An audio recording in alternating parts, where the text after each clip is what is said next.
Let's do it. What's going on, everybody? It's your boy Duke back with Seige in episode 2, but kind of 1. Last week we had our first episode. It was called the Sports Scramble, I believe. Yeah, kind of a meh name, right? So we've come up with a new one. It's called the Seige Mentality. So technically, I guess this is episode 1, and I'm here with Seige. What's going on, buddy? Yeah, let's call it episode 1. Let's pretend that episode last week never happened. Yeah, that's fine by me. You were awful in it. I was awful the first 25 minutes.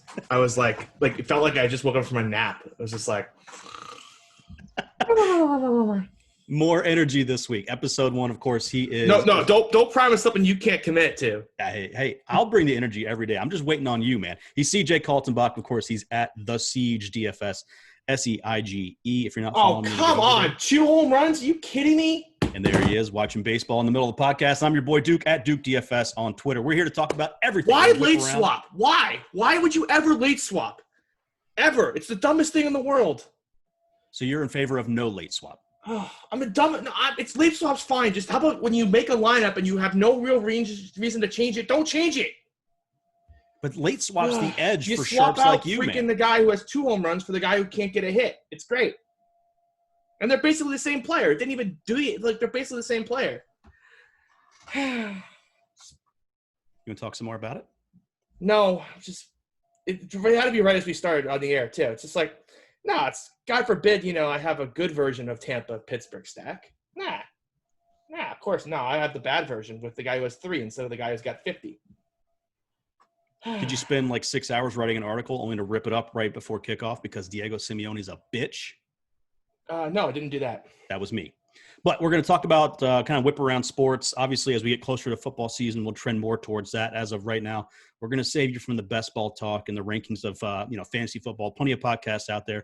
Talk a little bit about everything. And I figure we start here, Seats. We talked last week about Notre Dame, of course, Ohio State, college football, where we were with the state of that.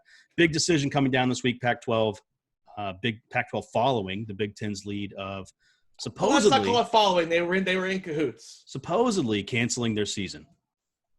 Let's be clear. Those 2 conferences let's be clear. They were in it together. The Big Ten wasn't canceling if they didn't have anybody to go with. I didn't even think about this till just now. Do you think the Big Ten cancels if Jim Delaney's still the head of the conference? Probably not. He dragged his balls all over every other conference, and if there was a chance they could play, I think he would have been out there. For me, it's a lot of things, right? Number one, it's disappointing, but understandable to an extent.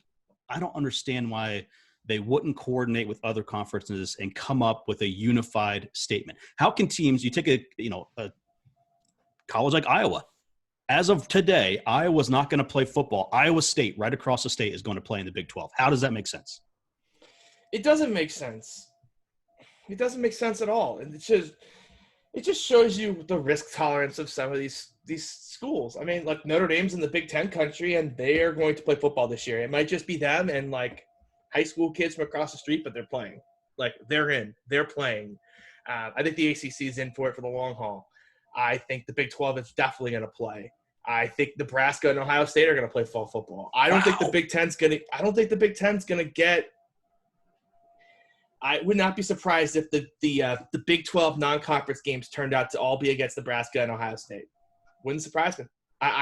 Michigan might be in there too. Michigan might play too.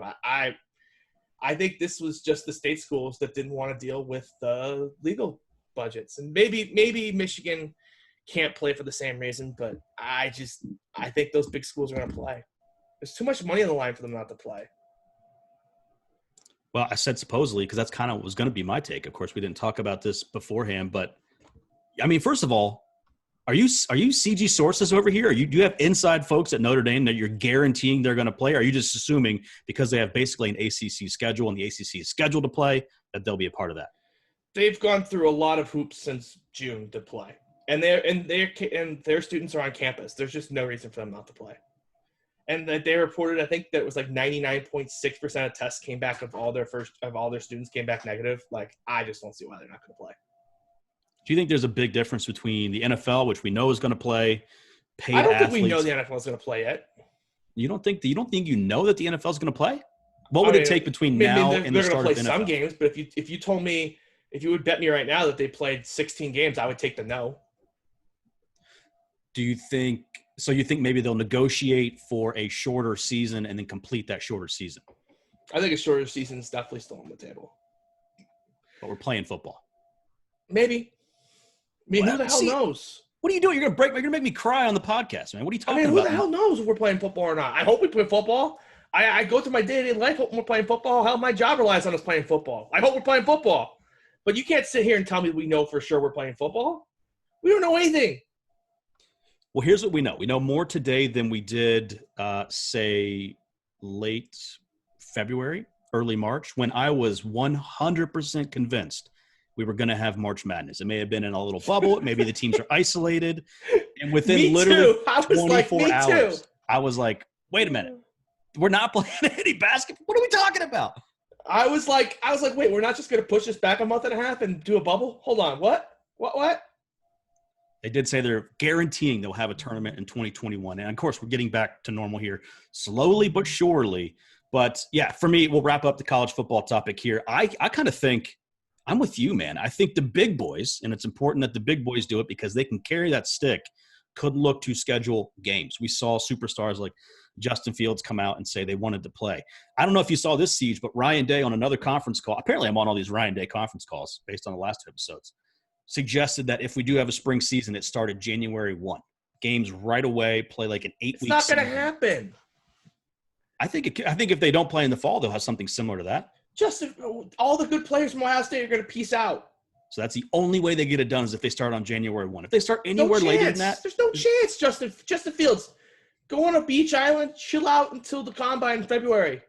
Peace out. Have a nice day. See you later. No chance he's playing football starting January 1. No chance. And that's really going to affect the small schools like Notre Dame. Ohio State just reloads. Next guy up.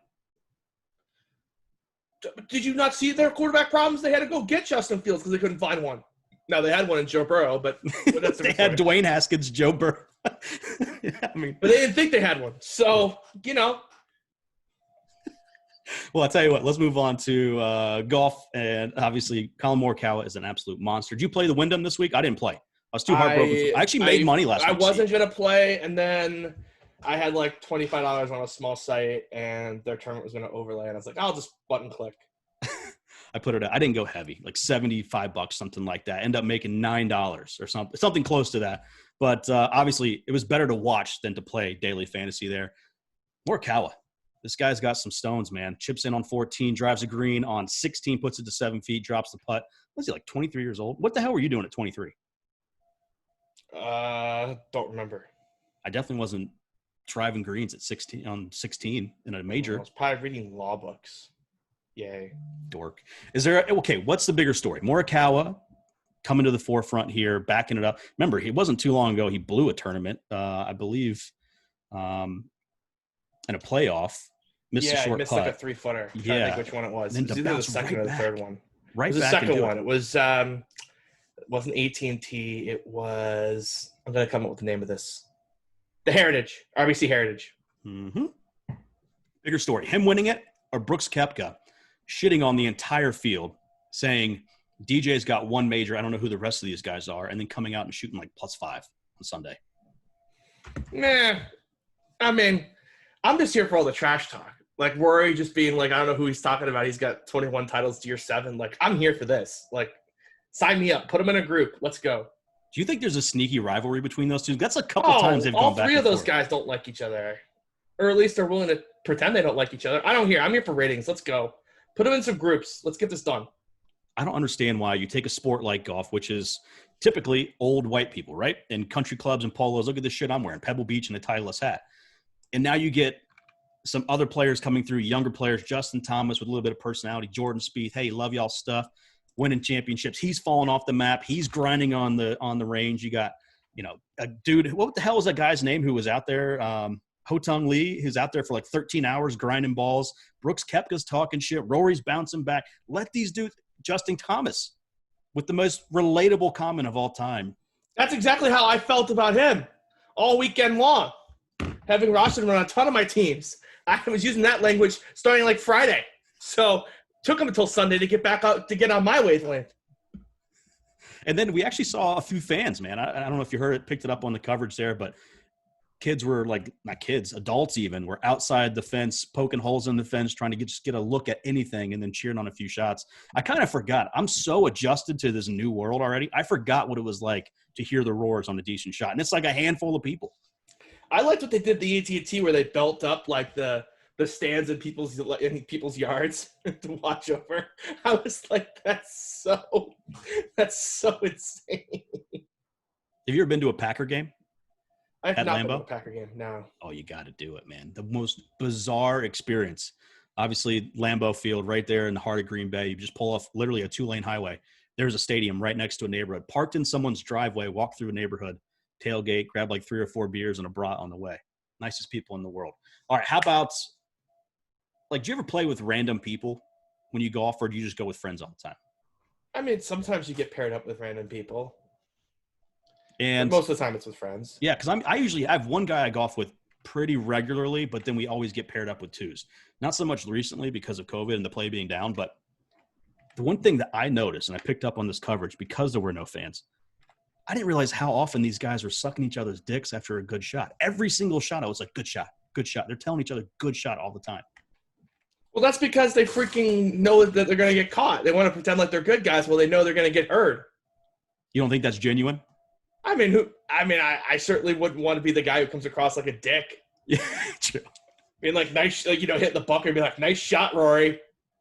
Like, that would get across social media. You'd be like a meme in no time. I have like a 3 good shot minimum. There's nothing weirder than playing like the early tee time, 7:30 tee time or something. Oh. The guy hits like a decent shot. You don't know him. Like, good shot, buddy. And then the second shot, he pipes one down the driveway. How about that one? It's like, okay, yeah, good.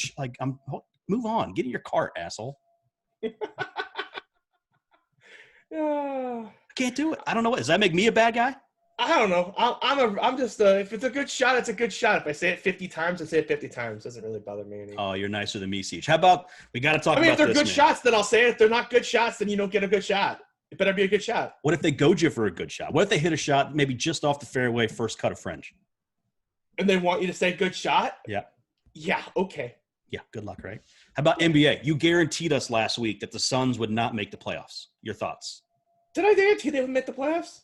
I don't think that's what I said, is it? That's exactly what you said. 100% certainty. We can run the clip. Well, then, good thing Memphis won today, so we're off the hook there. Yeah, I've been rooting for the Suns the last 4 days. Look, going 8-0 and not making the bubble or not making the playoffs kind of sucks, but kind of looks like what we're in for now. So Grizzlies win 119-106 today, but how good? They just were. It was the biggest luck box I've ever seen in my life. Just 9 times in a row. Oh, just couldn't miss. Like, the Bucks couldn't make a layup, and Memphis was hitting like these running threes from like Anthony Tolliver, and I'm like, oh, come on, like, get the hell out of here. What's your big proclamation this week for the NBA? Last week you said no way the Suns are going to make it. You've already forgotten that turns out it's going to be right. So, assuming that Portland doesn't lose to Brooklyn, which I think we can safely say isn't going to happen.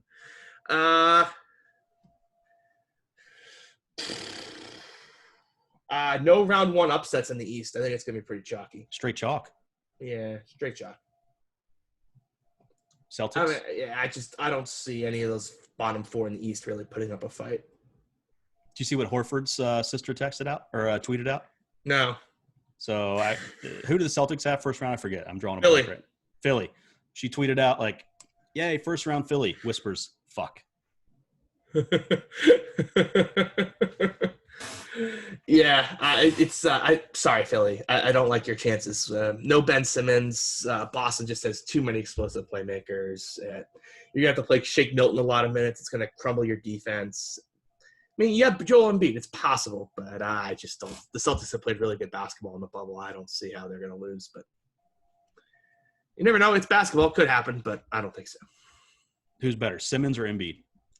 Embiid. Simmons is awful. He's so overrated. Do you really think I think he's overrated too. How overrated do you think he is? Is he a top 5 point guard? He's Andrew Wiggins, overrated. Whoa. People think that contract's going to be worse than the Andrew Wiggins contract in a year or two. That's saying he can't shoot outside 3 feet. Is that his role? They could have kept Joel Markelle Embiid Fultz on the for team. cheaper. How can that be your role? I mean, they could have kept Markelle Fultz for cheaper than at that point. Markelle Fultz. Great trade, Philly. Great trade. God, I was really hoping Memphis would miss the playoffs too. We'd get a freaking lottery pick out of that. That would have been fun. Hey, speaking of lottery picks, is the NHL lottery rigged? Rangers, number 1 overall pick. After the dude drops the ball. Did you see this? Yeah, he drops the ball, and then the Rangers are number 1. Yeah. Not only that, but another ball like shot up the tube like twice and then bounced out. And then all of a sudden the Rangers get in there. I mean, I'm all for the NBA. I'm all for the conspiracy theory on the lottery. But I always like when the NBA, like, after like the lottery results are announced, they go ahead and they like release the video of it being like actually drawn behind the scenes. So much fun. I actually watch it every year because I'm just like, I'm gonna make sure this thing's not rigged. And you think the Celtics actually did well, and I was like, all right, not rigged. You think they couldn't doctor that video? It's like right after. Like that would be like one quick doctoring. Unless they've already done it. Oh, I guess they do draw it. Yeah. I don't know. Are you into the NBA right now? I'm kind of. There's too many sports going on. I have to. I was in the NBA until everyone started sitting out, and then I was into it when I wanted the Suns to make the playoffs desperately, and then Memphis just decided they were going to shoot lights out. So dumb. So what are you watching right now? MLB? I'm not even watching that anymore. My DFS. I mean, I played Tampa and Pittsburgh, which was fine, but stupid Hunter Renfroe, 2 home runs, swapped them out. So, yippee-doo-dah-day. Are you in a season long league this year, or did you pass? Oh, a ton. I got like 30 of them. Jesus, were you managing day to day, or is this something you set? No, it's all it's weekly stuff. Yeah, or bi-weekly lineup changes and weekly waivers. So we're doing our usual home game there, but it's weekly. Actually, I take that back. Maybe it is daily. I'm just setting it weekly. Probably why you're not. I was talking to a buddy last night. He's like, "Yeah, why didn't you play? I forget who it was. Carrasco or something." And I'm like, "What? I thought I did." He's like, "No, he's on your bench, motherfucker." I don't. There's too much going on, man. How do you keep track of all of it? It's all on one site, and you just sit here and spend like 2 hours a day looking at it. It's not a bad job, right? There's worse. There's worse. Like being Diego Simeone, we talked about him off the top. Champions League action today. Wednesday, Thursday, Friday, Saturday, and we head to Tuesday. 2 unbelievable finishes. PSG coming back out of nowhere, down 1-0, then score 2 goals in the last 5 minutes. Did you watch? No. Right in my face. You're just not going to watch that sport? This beautiful game? Sorry, I had my there was NBA I was watching, and I just kept assuming that Memphis would stop missing shots. I was like, oh, they'll stop missing shots eventually. But this was yesterday, wasn't it? Yeah, that was yesterday. Tuesday, whatever day. What was I doing on Wednesday? Tuesday? Today's Thursday. Yeah, it was on Wednesday. This is Seige mentality where we learn the days of the week. I have no idea what the hell day of the week it is. What did I do yesterday? Well, how about today? So today you were golfing, right? Yesterday I was just like a zombie because my stupid Bruins had to play at 10 a.m. Central. And so I had to set an alarm, which, okay, for most people, no big deal. For me, like, waking up at 10 a.m. is like the end of the world. What time do you go to bed? Like 2 to 3. So like a 10 a.m. wake up call for me is just like a disaster. I'm just like miserable, like all day. So wait, and then they had to go. They had the nerve to go to double overtime, so I couldn't even take a damn nap. It was miserable. It sounds brutal, man. So what do you get, like 10 hours of sleep a day? I try to get like 9. That's so much sleep. That's what you're supposed to get. I think it's like 7, isn't it? Good job, Jose Martinez. 0 for 5. That's why the Cardinals traded. Just close that tab, man. Your night's over.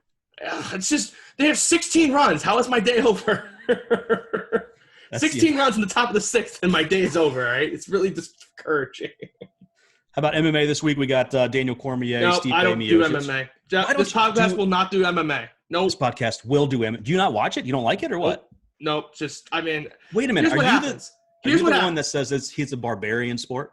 No. Here it is. Here's what I do. Every like month or two, there's like a big card. And everyone pops up like, oh, there's this huge card, and I'm like, all right, fine. I'll watch the fights. I'll bet on them because that's the only way I can care. One guy basically kills the other guy. He's minus 1,000 to win, heading into the judges' scorecards, and then he always loses. Every time. It's so stupid. Like if one guy, like if common sense can prevail, like the guy's minus 10, like he's freaking a 10-1 favorite to win the match after it's over, and does it consistently, your sport is stupid. Or it's not even a sport. It's like it's like WWE. except slightly rested because we don't know who's supposed to win.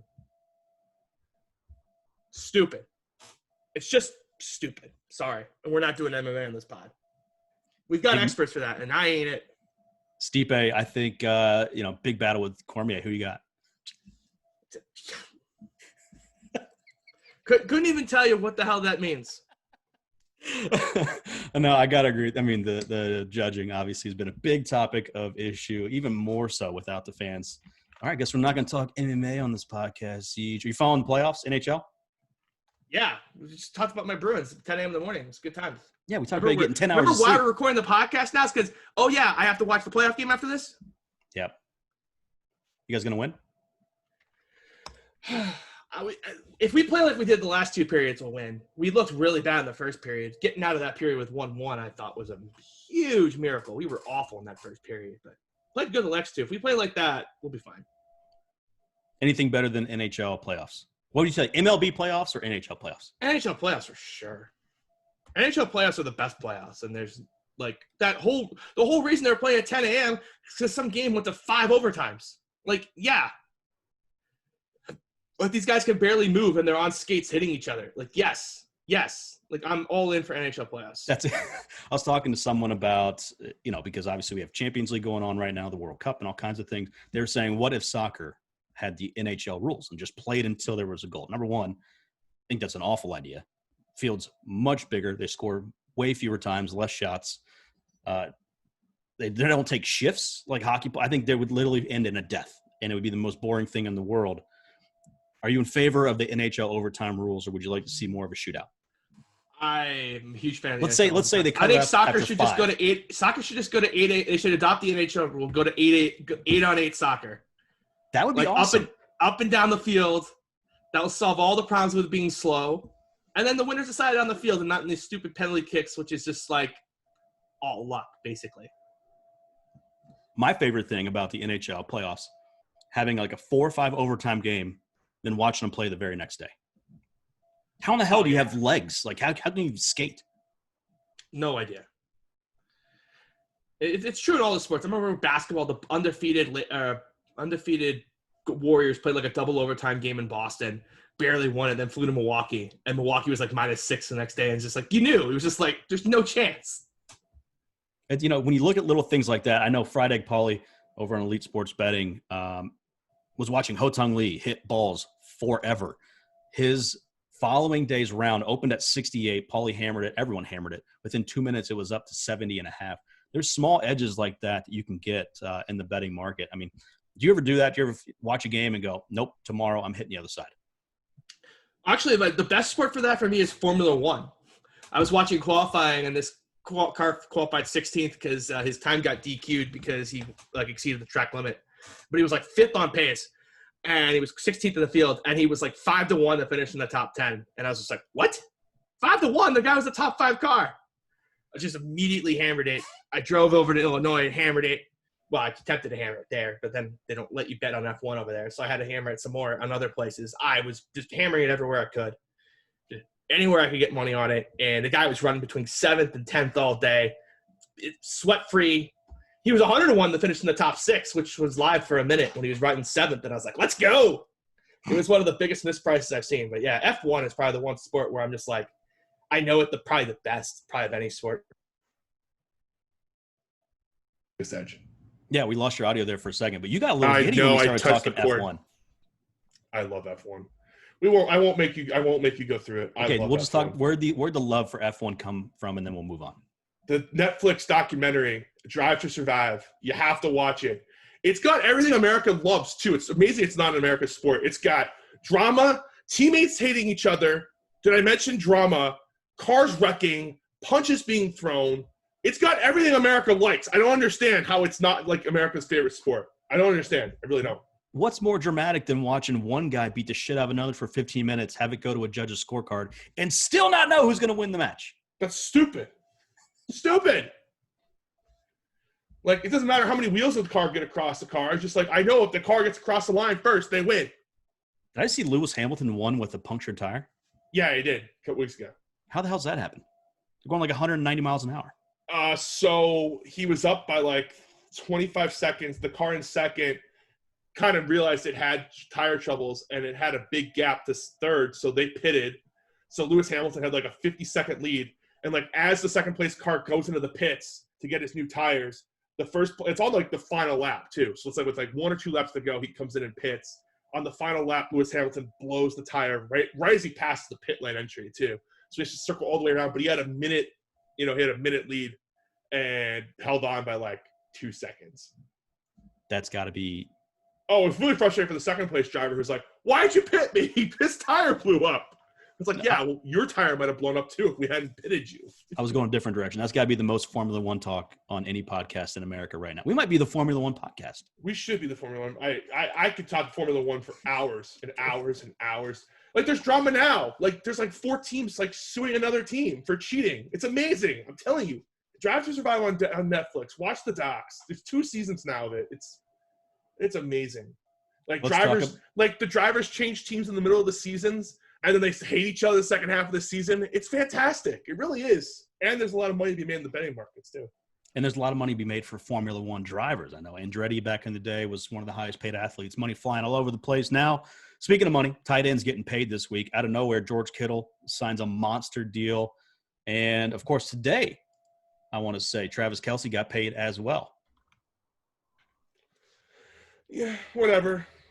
Like we saw Mookie Betts started this. He took all these athletes are taking high dollar signing bonuses, and they're picking less years and less money to do it because they're just locking the money in the bank account now. They don't know what's going to happen with no fans in the future, so they're locking in signing bonuses. We saw Patrick Mahomes even do it a little bit. So, I mean, again, we just see these players are just going to lock in these signing bonuses. So, if you think team-friendly deals were a thing of the past, I think you're going to see more of them in the next 12 months. And players like this have the leverage. I mean, obviously, Kelce, Kittle, 2 of the best, if not the best 2 tight ends. I mean, they get discounts too. It's like they sign for discounts, but they've got $40 million $30 million in the bank. Like, great, I know I'm good forever. Is George Kittle worth that money? Is George Kittle worth that money? What? He's like the best tight end in football. What are you talking about? Is a tight end worth that money? Is this are you trolling me right now? Is this a troll? Like, are you trying to get me to get all fired up here? No, I'm asking a serious elite question. Tight ends are really good to have. Let's see, Kelce and Kittle. They played in this game last year. Help me out here. It's played in February. It's played on a neutral field. Normally has about 100,000 fans in it. The ads cost about $3 million for 10 seconds. Oh, it's called the Super Bowl. That's right. And Kittle and Kelce, they played on each one of those teams. And then before that, the Pats had Gronk and made a bunch of Super Bowls. I think it's slightly important. Definitely had nothing to do with Tom Brady, Patrick Mahomes, Jimmy Garoppolo. Is that where you're going to go Jimmy with that? Garoppolo, yeah. Yeah. Go ahead. Throw Jimmy G in with those 2. I mean, Patrick Mahomes didn't – I mean, whatever. Hold on. Finish that sentence. Patrick Mahomes didn't what? Didn't win at Texas Tech without a tight end. I love Patrick Mahomes. I've been a Patrick Mahomes trooper forever. I was just making a real hard time there. You couldn't even say it with a straight face. No, I couldn't say it with a straight face. I mean, who the hell's going to play to defense? Who the hell's going to go to Texas Tech to play defense? Not his fault, not Cliff Kingsbury's fault, but I was going to make a joke there because I could. Well, shit, I was hoping you were saying they weren't going to be worth it, but you're too smart of a guy. To me, this is a position you spend at, and it's not even crazy money. I'd rather have – You're the one who just said their tight end's worth it. Backtrack alert. We need a sound effect when you backtrack off a take. Just back it up. Back it up. Would you rather pay a wide receiver or a tight end? Tight end. Exactly. That's my point. All right, we're on the same page there. Your point. It's your point now. You think you changed my opinion by saying I think you just Patrick decided Mahomes you didn't want to have this Bowl? argument because you didn't like the side I was on and backed out of it. Oh, my God. Okay, let me ask you this. Kyle Shanahan, where do you rate him in the coaching pantheon right now? Because I'm in Atlanta. I was here for the debacle in the Super Bowl. But you mean the greatest day in coaching history? Can I tell you this, Seige? Wasn't going to go here, but I was at a Super Bowl party, which is crazy to think about now with everything going on in Atlanta with all Atlanta Falcons fans. They were literally calling bosses, texting bosses, I won't be in tomorrow. We're going to the parade at halftime. I was getting so much shit at halftime. I was at a party of friends in St. Louis, and I was in the basement watching, and with one of my friends who just felt a little sorry for me. Came up at halftime to grab a bottle of something chuggable, let's call it that. And they gave me shit, and I was like, it's not over yet, boys. You keep talking. Did you really believe like, you at just halftime? grabbed the bottle? And I was like, yeah, well, I'm probably gonna need this, but it's not over yet. God, one of the most improbable endings ever. Oh, it was beautiful. And then Pete Carroll, in his infinite wisdom, had to do the same down. Love it. Formula One, Pats football. That's what we're going to talk here. Kyle Shanahan, where do you rank him in the pantheon of coaches here? Today, top third-ish. Yeah. So what do you have? Belichick? I mean, I would have to think about it. I don't want to throw a list out here without having to think about it, because then you forget someone and then you get major trouble for it. So this is not an official list. You know what? No, I'm not going to give the list. Come back to me next week. I'll have a list for next week.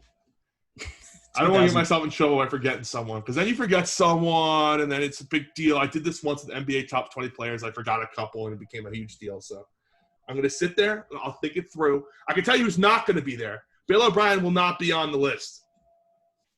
Is he a worse coach or GM? GM. He's probably he's fine as a coach. He's not terrible.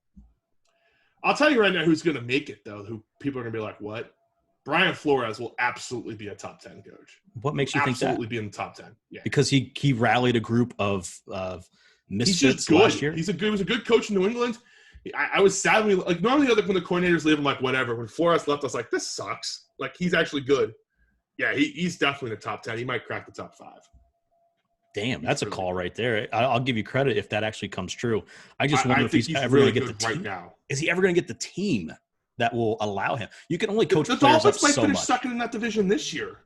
Or they're going to win this division. They can win the division this year. It's wide open. Yeah, true. I guess if Cam Newton's healthy, they're probably not going to win it. But, like, I think they're not that much worse than the Bills. And I think people are like, oh, the Bills. And I'm like, yeah, the Dolphins are pretty good. I think maybe for once it's going to be a competitive division. Yeah, I'll kind of believe that when I see it. But yeah, true. I do think the Dolphins are way better than people think. Jets still stink, though? Jets are terrible. Bills are overrated. Dolphins are hilarious. I can't – I mean, we promised no best ball, but, man, I got so many Dolphins. I have all the Dolphins.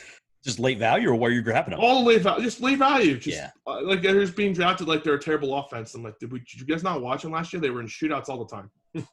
But I think that's part of it, right? Is I think people get too hung up in how good a team is, how good a player is in fantasy. It's all about opportunity, right? Yep. And with the Dolphins giving up 1 billion points, surely they're going to have to come back and throw quite a bit. Any hot takes from the NFL here in the last 2 weeks? I know you mentioned last week, which I thought was crazy, that the deadline to opt out was arbitrary. That it was just there to be there, and people would opt out afterwards. You still feeling the same way? Yeah, no, nothing's really changed. Like, if people by the late August are just like, I don't feel like playing football, they're just gonna peace out. Like they might just retire instead of calling an opt out. They might not get the $150K, but people are definitely just gonna be like, nah. Just over. Like, there's definitely gonna be someone. There always is someone. Oh, we didn't talk about this. How about the NBA? Just we sat here and we praised the commissioner as the best commissioner in sports. What a smart guy. And now the NBA is changing the rules to allow family and close friends into the bubble. That's not changing the rules. That's the rules they were always going to be. They're changing. Read the article. They're changing the protocol. No, they're not. It's the same protocol it was always going to be. That it was going to be, but not that it has been, and we've had zero issues until now. They always said families and close relatives were going to come after the first round. You didn't think the single guys were going to be able to bring a girlfriend? What'd you think? No, I did not. Oh, come on. So what, now they're going to have like these marriages over Zoom to freaking let them come into the bubble? Come on. Siege, you're not a married guy. If you told me I would get to go live in a bubble for a month and a half, play video games, drink some beers, hang out with the boys, I think I'd be okay with that. Easy to say now. Harder to actually do it in practice. I mean, okay, so what happens when there's a positive test? Do we There's end the not family going and to be a friends? positive test. You're saying it right now on this podcast. Siege Mentality, episode 1. There will not be a positive COVID test from here through the end of the NBA playoffs. From anyone inside the bubble? No. You want to bet? Maybe. Yeah. We'll come up with a bet. Next episode, we'll talk about Like it. when people are coming in, they'll test positive, but they won't get inside the bubble. Like So once they're inside the bubble, there will be no COVID inside the bubble. Gotcha. So you don't think anybody that's asymptomatic will come in, spread the virus, and then leave? You know they have to still quarantine, right? Yeah. They have to quarantine for 3 days in the home market and then 4 days in Orlando. They still Sounds have like to quarantine a week. Sounds like we got a bet. Yeah, I think we did. I think everyone's just assuming that like they're just going to be able to waltz in off the street and walk into the bubble. Like that's not how this is going down. No, they're going to put them on a bus right from Magic City, bring them right from Atlanta, straight down to Orlando. It's about a 7-hour drive. And then they just meet them outside the bubble. Bing, bang, Yeah, boom. I see. That's not. If that was going to happen, that already would have happened. Now they got other people mixing and mingling. There's open rooms. There's open rooms before. It's freaking Disney World. You know how many Bet me. rooms that place has? Bet me. Bet me. I might. Like I think you're way underestimating like how this is gonna be fun. Like the NBA's not gonna risk the playoffs. Like if they didn't have confidence this wasn't gonna work, they wouldn't do it. Well, let's do Playoffs this. is where all the money is. You come up with a bet. You come up with the terms. You let me know. We'll hash it out. We'll put it out there. Maybe we'll let the people come up with some terms because I think you're way underestimating. Like I think you're just assuming like people are just gonna walk into the bubble. That's not happening. Well, I tell you what. I also don't think it's gonna be as many people as you think it's gonna be either. I'm not worried about the married guys. Those aren't the ones I'm worried about here, Siege. I'm not really worried about the single guys either. Like they're not gonna. You can't bring in random girls. They already established that. We'll do this. Head on over to Twitter at Siege Mentality, SEIGE Mentality. Hit us up. Give us some terms. Just formulate the bet and say what we should bet. We can do money if you want to, but I think something else would be a little bit more entertaining. Where you just got that account started. We're working on some artwork right now. Going to post some clips from the show and start doing some more posts from there. So head over there to follow us. Let's do this. Let's finish with a little Ask the Internet. Have you ever heard of this game? Nope. It's actually a card game. It's a bunch of like would you rather type of things. There's a couple we can pick from. If you, would you rather be drunk 24/7 or never be drunk again? Never be drunk again. That's the easiest answer in the world, right? Yeah. How about 10 years ago? Never drink again. I Being might drunk have- all the time is miserable. but I think there's that little bit of drunk when you're like, I'm not drunk, but you are drunk. I think if you But can that's not find what that, the question's asking. that's technically drunk, right? That's not what the question's asking. So you think it's like fall down sloppy drunk the I mean, rest of your life? no, that we didn't say blacked out, but like you're drunk. Like you're not maybe sorta. You are. I'm not drunk. Right. I'm not drunk. If you're like that, that's bad, right? We used to have a buddy in college. Every time we knew he was drunk because he'd say, "I can drive." It's like, well, give me the keys. We wouldn't be talking about driving. You'd just be sitting around. My buddy would go, "I can drive." Like, what? No, give me your fucking keys, dude. We're not talking about that drunk. We're talking about maybe that sweet spot. But no, I think the easy answer is obviously no, never drink again, right? Yep. If you could have one person narrate or do play-by-play of you having sex, who would it be? Don't say me. Gus Johnson. Wow, immediate Gus Johnson. Why? Because he's got the Gus Johnson. You could ask me any question on play-by-play, and the answer is Gus Johnson. Like, who would you rather have Who would you rather do play-by-play of your daily life? Gus Johnson. Who would you like to do play-by-play if you driving a car? Gus Johnson. The answer to any question with play-by-play is Gus Johnson. How do you think that would go? What would he say? I have no fucking idea. He'd be like, oh, here comes CJ. He's got the girl in the bed. Oh, she's taking off her top. Wow. CJ heads over. Oh, he's grabbed the record. Barry White. Wow, look at this guy go. CJ pants her down. Whoa, magnifying glass. Where is that thing? You're right there, buddy. How many drinks is that for you? I'm never drunk. That almost sounded like you've done some practice. Like that was pretty well rehearsed. I'm literally just scrolling through. I think Gus Johnson's a good shout. I might go with Jim Nance. Yeah. First of all, I don't want to hear it, right? This is broadcast for somebody else. If God forbid we're in a situation where someone's announcing it, give me something nice and quiet. I want to focus on what I'm doing, right? What do you think okay, we'll skip that one. If you could only watch one actor's movies the rest of your life, who would it be?